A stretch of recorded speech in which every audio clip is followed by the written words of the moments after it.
Hi everyone, it's Rob Watson, Module Leader for TECH1502 Introduction to Community Media, and this is an overview of the 10th lecture, and the title for this lecture is Alternative Media Against the Mainstream. One of the things we looked at last week was the idea of kind of DIY media and the movement towards kind of creating your own forms of community media, whether it's in the form of fanzines or podcasts. There's a whole lot of stuff now that's kind of is kind of available via social media. But what I want to look at this week is how alternative media adopts some political positions, if you like, so that it comes from a point of view that it's motivated not just in terms of personal and individual development as a kind of hobby or pastime or a shared interest, but as something which adopts a social role in a political sense, which is usually identified as being something which is against mainstream thought, or what is the consensus, or what's considered to be mainstream thought. So, as ever, I've done the PowerPoint presentation. I've put lots of images, diagrams and clips into this, so that's why I don't share the actual PowerPoint slides. But I have produced the lecture notes that I use, and there's lots of links in here and some links to background watching and reading that you can take up following the lecture or beforehand if you want to do it that way.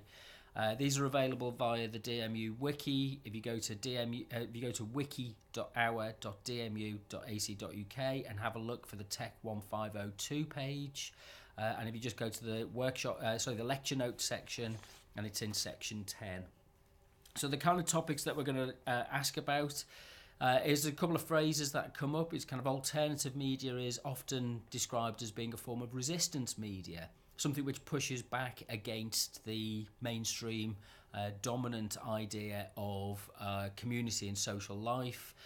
It's media that's represented at the political margins and doesn't, if you like, occupy a space, a general space, but is something which is quite niche and maybe views which are significantly different to kind of more consensus-based liberal kind of politics, democratic politics. Maybe it occupies a point where people are on the extremes, and there's kind of an idea that politics is something which is played out in media terms through the representations that people engage with in forms and practices of alternative media. So we'll look at this as a kind of a set of radical media options, and we'll look look briefly at the alt-right movement and kind of getting a sense of what informs the alt-right movement.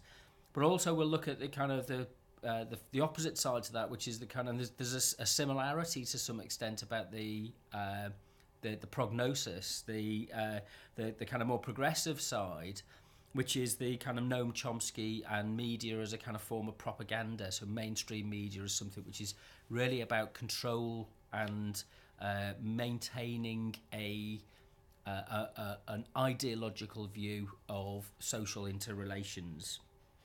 But where alternative media fits is often as a kind of, yes, it's a political alternative, but it's also an embodiment of ideas which stem from grassroots participation in local civic politics and political life.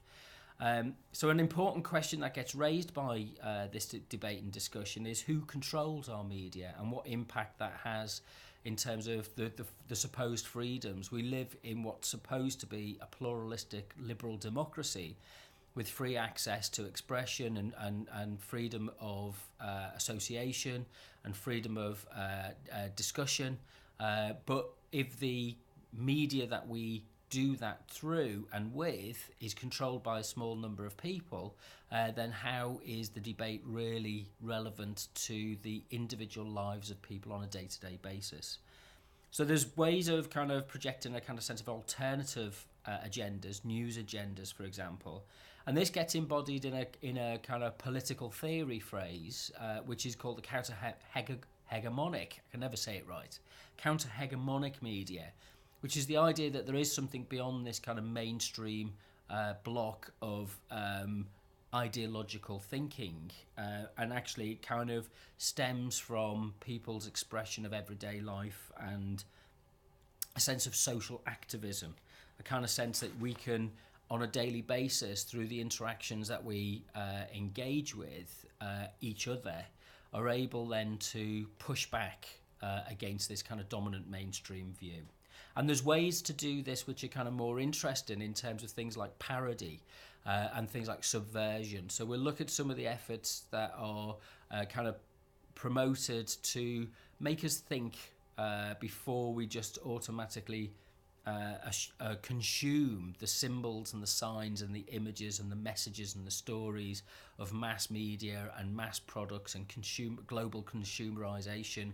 And this asks us to kind of step back from that and think, who are we as activists, and how do we participate in the debates and discussions about where our society is going through our media and through the choices that we make as consumers. So this raises an issue which is called culture jamming, which is about kind of subverting the kind of mainstream dominant ideas of media and coming up with, in a world of commercial saturation, the Adbusters movement is a very welcome kind of relief, which throws into contrast some of the tensions that are pushed aside normally by mainstream media. And then we'll finish off with a kind of there's a way of thinking about alternative media and the kind of categories that we can, questions that we can ask about the way that alternative media works. Right, so the notes are available on the DMU Commons wiki. There is on the wiki, there's listed reading the chapter number 4 in the Ellie Rennie book, which is about diversity.